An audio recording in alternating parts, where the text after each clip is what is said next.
1 de enero de 1966 asumió la rectoría de la Universidad Autónoma de Querétaro Hugo Gutiérrez Vega, abogado, poeta, actor. Su rectorado fue de solo 637 días, el segundo más corto de la historia de la universidad.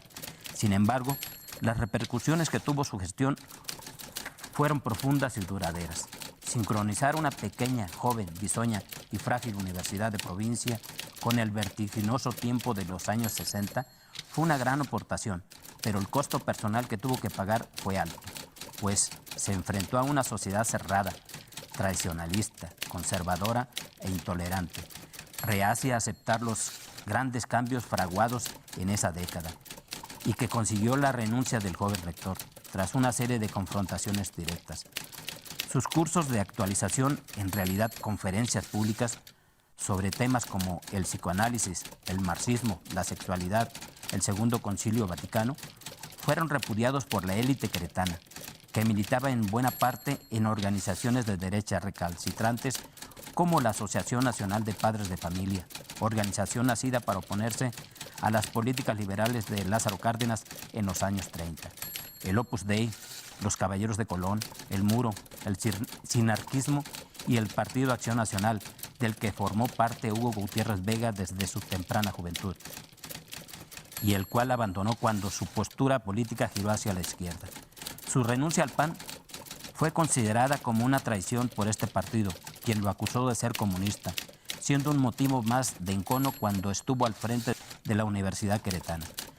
Pero la gota que derramó el vaso fue la ocupación del llamado Patio Barroco, que usufructuaba el párroco del templo continuo a las limitadas instalaciones universitarias en el centro de la ciudad, que la universidad solicitó al gobierno federal y que le fue concedida por la Secretaría del Patrimonio Nacional. La universidad crecía y no tenía más espacios disponibles. Esto molestó aún más a los grupos derechistas que combatían al joven rector y de manera particular al obispo Alfonso Toriz Cobian, quien organizó la defensa del Patio Barroco. El 29 de noviembre de 1966, una muchedumbre de católicos tomó por asalto la universidad, al grito de «¡Viva Cristo Rey y mueran los comunistas!». Eso fue el inicio del fin para Gutiérrez Vega, quien renunció a la rectoría de la universidad en agosto de 1967.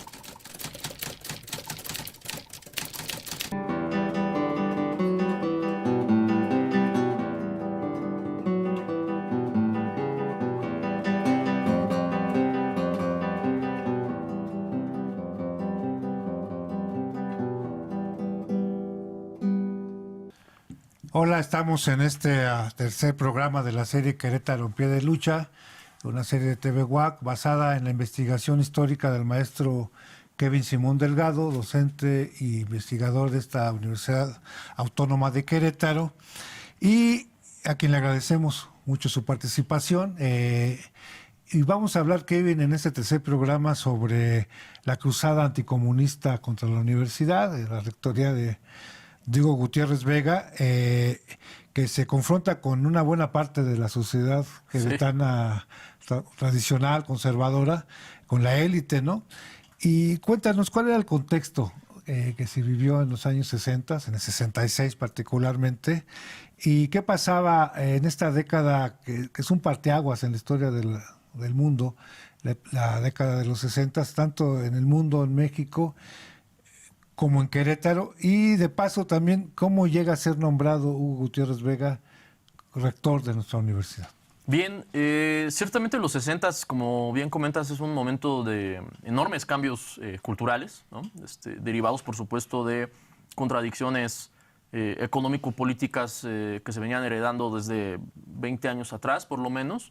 Entonces, esta nueva generación de jóvenes, principalmente, en buena parte del mundo, a través de distintas luchas sociales, aunque sobre todo estudiantiles, pues demandarán una serie de cambios políticos y, insisto, culturales a sus respectivos gobiernos o sociedades, los cuales llevarán a que pues, los 60 sean este paradigma, digamos, de lucha social y de movimientos contestatarios. Y aquí, ciertamente, lo que ocurría en México, pues era ya la antesala del 68, ¿no? Un movimiento estudiantil, popular, muy, muy fuerte. Y ciertamente ya desde principios de los 60 las y los estudiantes estaban poniendo el pecho a las balas, ¿no? A veces hasta de manera literal, y estaban encabezando una serie de protestas en distintas ciudades, ¿no? Ya sea la propia Ciudad de México, como en ciudades del norte, del centro y sur del país. Y en Querétaro, que digamos que se había entrado en una etapa de inmovilidad tras la huelga del 58, está buscando recambios, y es en ese contexto cuando llega Hugo Gutiérrez Vega. Una vez que por fin sale Díaz Ramírez de la rectoría en el 63, de su universidad, como lo pone él en su texto autobiográfico prácticamente de Díaz Ramírez, hay un recambio, entra primero Alberto Macedo Rivas un año como rector a poner cierto orden en las finanzas de la universidad, las cuales eran muy pobres, si no es que nulas, y digamos impulsado con esta intención de despertar a la UAC y, por qué no, despertar a esta sociedad muy conservadora de Querétaro, es electo Hugo Gutiérrez Vega a finales del 65 para iniciar su rectoría a principios del 66, la cual iba a durar, según lo previsto, hasta mediados del 68. Sin embargo, sus posturas, y según lo reconoció el propio Gutiérrez Vega, con quien pude hablar, lo llevaron a que pues, la gente o la sociedad queretana lo pusieran de patitas en la calle, ¿no? Kevin, Hugo Gutiérrez Vega, y así lo manifiesta él mismo, vino a modernizar un colegio, ¿no? Sí. Hacerlo una universidad. Y lo que él emprendió chocó muy fuerte con grupos conservadores y la élite conservadora de Querétaro. ¿Podríamos platicar así sucintamente cómo se dio este conflicto, a qué se debió este conflicto, cuáles fueron los motivos y las consecuencias de este conflicto? Bueno, la consecuencia fue que lo corrieron, pero sí. ¿Cuáles eran los discursos de este cuestionamiento y por qué molestaba tanto la actuación de Hugo Gutiérrez Vega? Claro. Digamos, en pocas palabras, porque va a impulsar un debate plural y cultural muy avanzado, digamos, si tomamos en cuenta el discurso tan conservador que había en ese momento. En términos generales, sí, en todo Querétaro, pero en buena medida en estos sectores que señalas, ¿no? El clero, ¿no? Las familias de cierto abolengo, ¿no? Que, digamos, todavía querían vivir en su Querétaro tradicional y apacible, cuando realmente ya el mundo y México y de manera paulatina Querétaro, pues se estaban moviendo, ¿no? Entonces, va a impulsar una serie de semanas culturales y de proyectos académicos que irán a transformar poco a poco a la universidad, donde se tocarán temas tabús.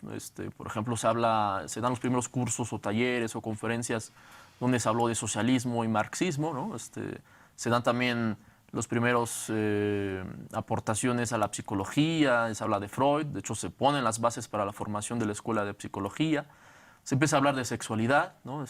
O de sexualidades de manera abierta, lo cual ciertamente fue de estos temas escandalosos, ¿no? Y, pues bueno, incluso también hablar de la teología de la liberación que ya se avecinaba en América Latina, ¿no? Entonces, todos esos temas irán como calando hondo e irá preocupando a padres y madres de familia, pues que desconocían realmente la profundidad de lo que se estaba haciendo en la universidad, y asusados por una iglesia muy conservadora, una iglesia católica muy conservadora, pues digamos se pondrán en contra de este proyecto y empezarán a etiquetar a Hugo Gutiérrez Vega como un comunista. Siendo que él realmente no lo era, pero para nada. Él venía, de hecho, expulsado o renunciado del PAN. Ciertamente venía dando un giro hacia la izquierda y coqueteando con la Unión Soviética, la Revolución Cubana y sobre todo posteriormente con el proyecto democrático socialista de Salvador Allende en Chile. Pero esto será posterior. Y ciertamente la consecuencia, ¿no? Pues será que su rectoría acabe abruptamente tras el conflicto por el patio barroco. Este patio era prácticamente la universidad. Aquí se hacía de todo. Ceremonias de apertura y clausura de cursos, asambleas, conferencias, el recreo de los estudiantes al finalizar cada clase. Ya no cabíamos, puro relajo. Estaban la prepa, estaban las diferentes carreras. Y aquí mismo era donde organizaba el rector sus cursos de actualización que le pisaron los callos y las neuronas a los conservadores queretanos. ¿Tú estuviste en esos cursos? Ay, en todos, carnal. Ya te dije que era cuaderno de los estudiantes. Y no solo para echarnos alguna cheve en alguna cantina de la otra banda. Los mentados cursos que te digo que organizó el maestro Hugo estuvieron a todo dar. Se llenaba todo este patio arriba y abajo de puros chavos y chavas estudiantes.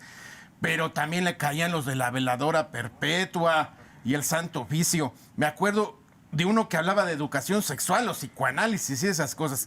Todos estábamos clavados en la conferencia, pero una viejita de esas que iban a misa 3 veces al día se la andaba paseando de un lado a otro con una pancarta que decía abajo el pansexualismo. Y estábamos bien suatos en esos temas y creíamos que eso del pansexualismo era como una enfermedad venérea, algo así.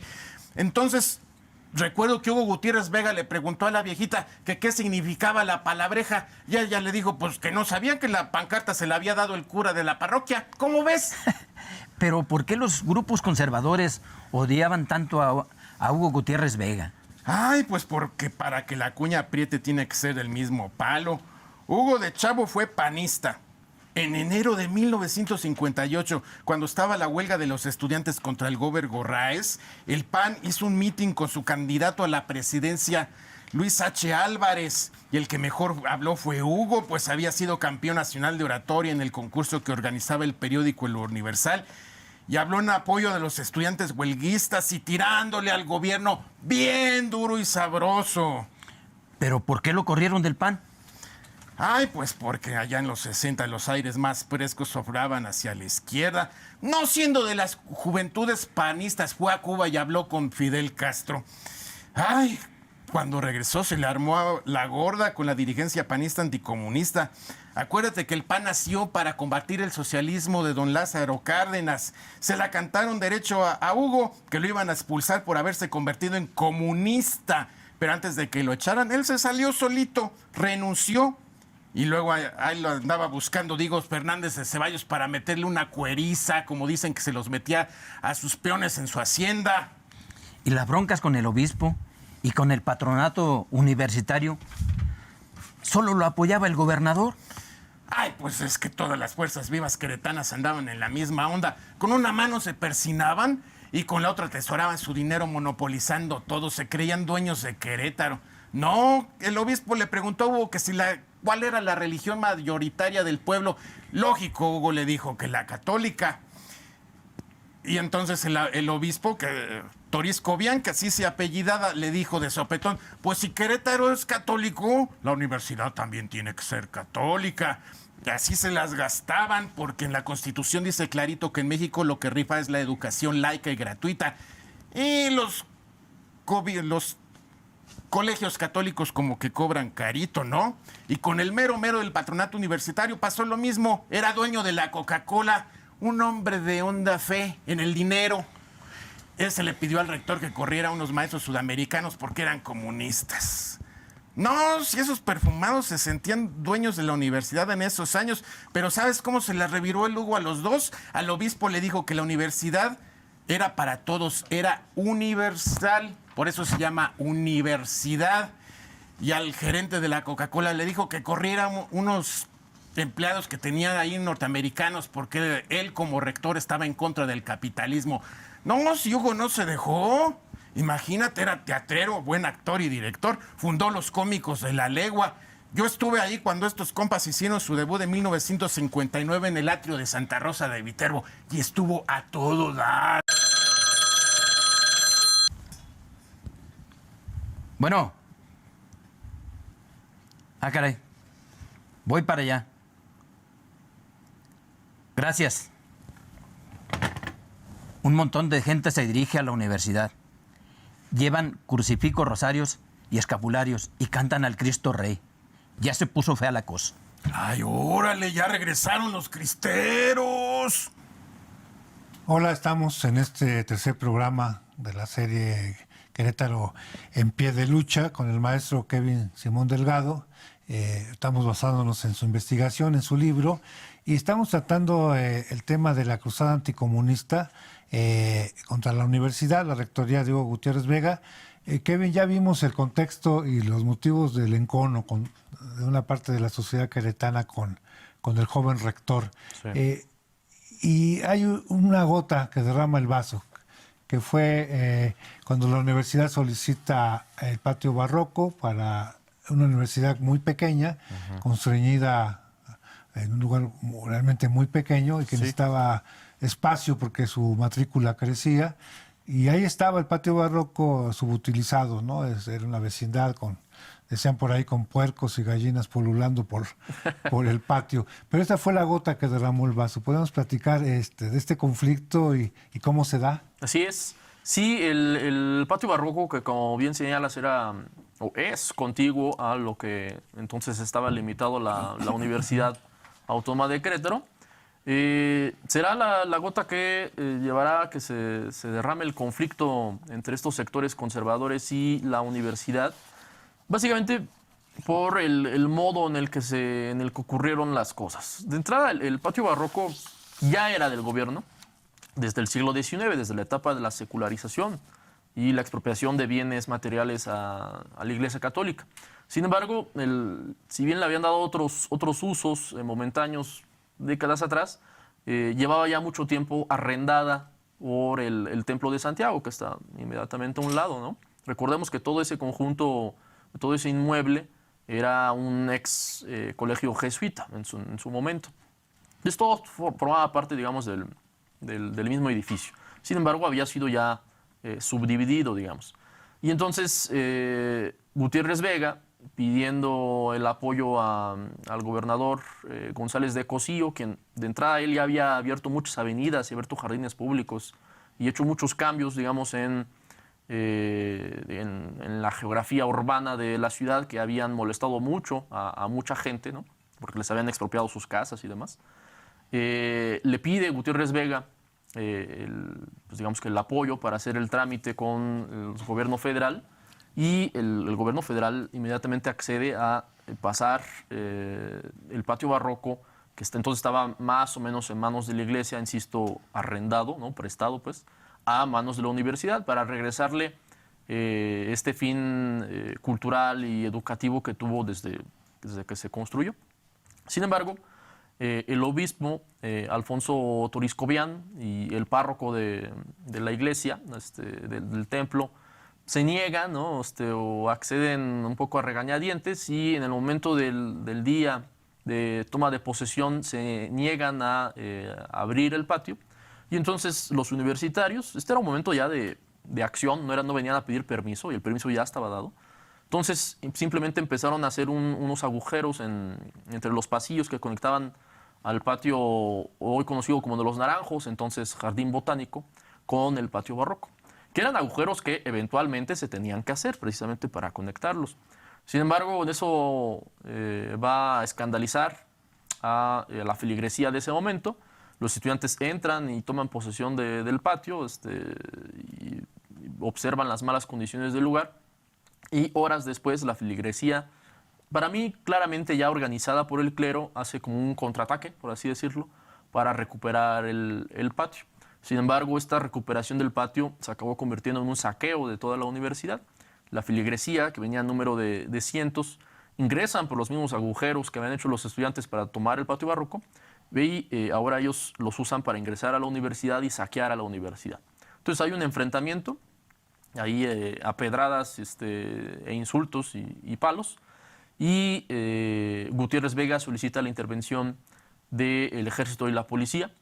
Esta llega en pocos minutos. Insisto, todo estaba concentrado en el centro de la ciudad, era una ciudad muy pequeña, y finalmente el ejército impide la llegada de más feligreses, rodean la universidad, llega también la policía, y con gas lacrimógeno van a desalojar a propios y extraños, y a terminar con este enfrentamiento. Y finalmente Gutiérrez Vega y la UAC se sostienen con la toma de posesión del patio, y hasta la fecha el patio se ha quedado en la universidad con fines académicos y educativos.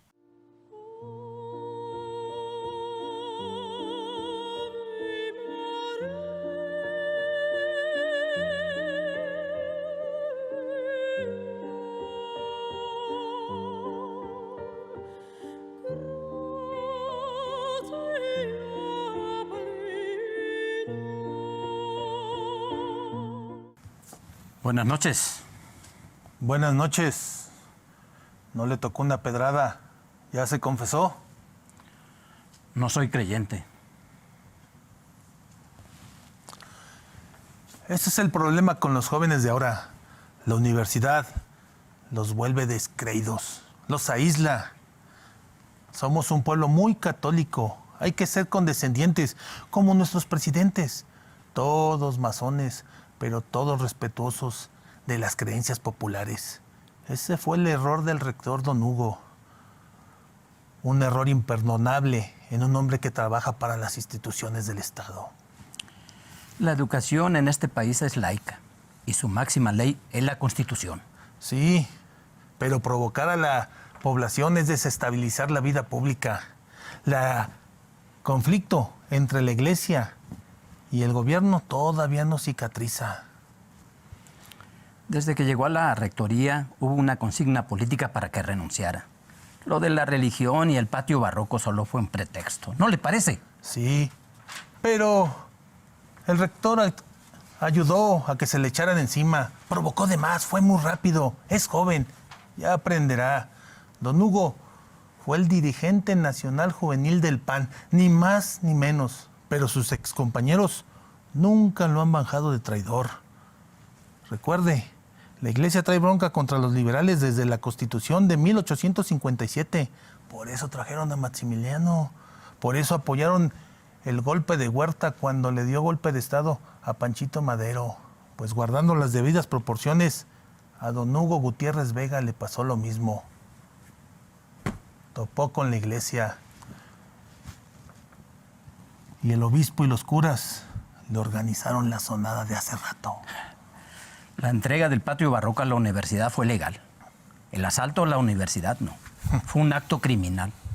Van a castigar a los actores materiales e intelectuales de las agresiones a las instituciones del Estado como la universidad. Se lo vuelvo a repetir. Hay razones de Estado que el corazón del pueblo no entiende. ¿Para qué echarle más leña al fuego? Hay que bajar la presión. Recuerde, el secretario de la Defensa Nacional no se anda por las ramas. Es duro, mi general Marcelino García Barragán. Nadie quiere otro baño de sangre. Yo no pido un baño de sangre, sino que se aplique la ley. Ni más ni menos. Si se aplicara la ley de manera mecánica, ¿quién cornetas iba a cerrar la puerta de la cárcel? Pues la otra mitad, que no somos ni ladrones ni corruptos. Eso implica otra revolución y nadie quiere un caos. Ya madure, amigo. La realidad nunca es como a uno le gustaría que fuera.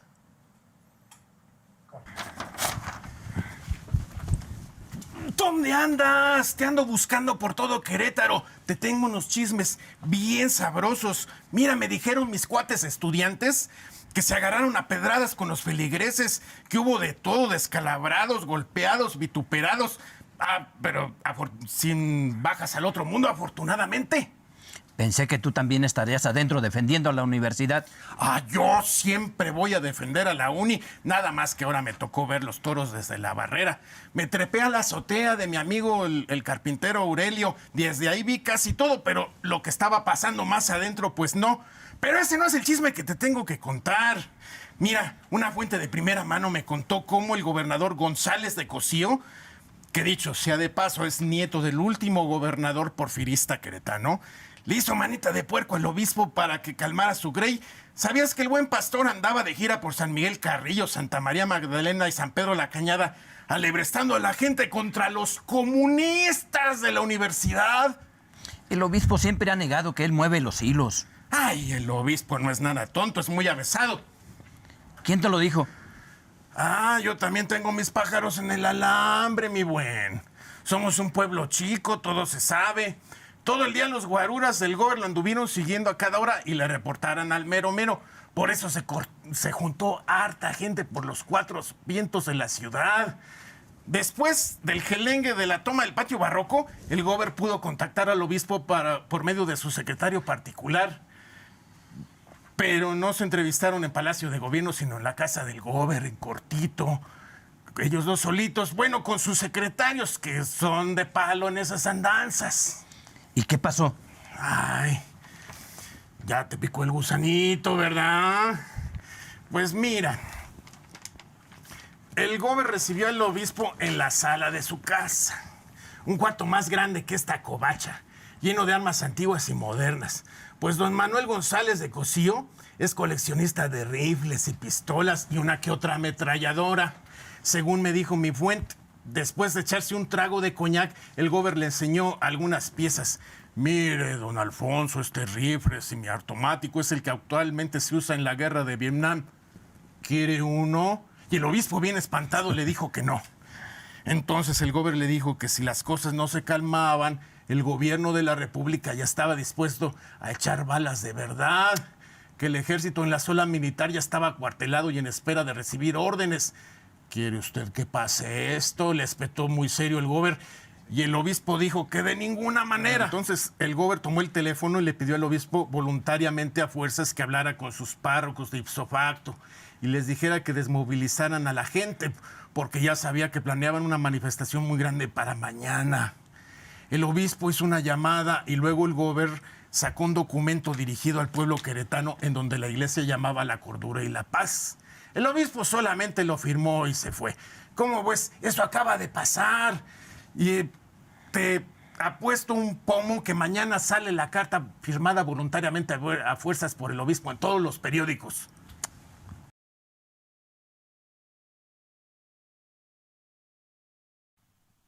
Kevin, ya para cerrar este tercer programa de Querétaro en pie de lucha, dinos a manera de conclusión, ¿cuál es el legado que deja este movimiento, la actuación de Hugo Gutiérrez Vega y de los estudiantes de este movimiento para Querétaro y para la universidad? Pues yo creo que despierta a la universidad o a partes, ¿no?, de la universidad, que cada vez crecía más y más. En el 73 se inaugurará finalmente el centro universitario, ¿no?, donde ahora nos encontramos, porque pues, ciertamente el patio barroco pues, no solucionó los graves problemas de espacios que había, pero digamos que pondrá, le agregará este factor de crítica, ¿no?, y de apertura que aún no había en la universidad y aún no había realmente en Querétaro. Y a nivel universitario pues creará varias escuelas, idiomas, psicología. Digamos, tomará más en serio la extensión universitaria, ¿no?, la cual en los 70s pues tomará un cariz de lucha a veces mucho más claro, ¿no?, sobre todo a través de las escuelas de psicología que crea Gutiérrez Vega y de ingeniería, ¿no?, que serán como los dos grandes actores, me parece, de izquierda ahora sí que hay en la universidad. Y pues claramente el ejemplo de Gutiérrez Vega siguió siendo muy cercano, siguió siendo muy asociado a una voz opositora, crítica, reflexiva en la entidad, ¿no? Quienes tuvimos el gusto de conocerlo, pues inmediatamente ves su valía, si bien por supuesto también tuvo sus contradicciones, como todas y todos las tenemos, pero digamos que será uno de estos grandes personajes de la izquierda queretana, ¿no?, y del Querétaro anticonservador, antimocho, que propugnará por cambios justos y necesarios en la entidad. Kevin, pues muchas gracias. Ya con esto cerramos este programa. Invitamos a nuestros amigos al cuarto programa de la serie Querétaro en pie de lucha, en donde vamos a tratar el tema El 68 queretano. Están cordialmente invitados.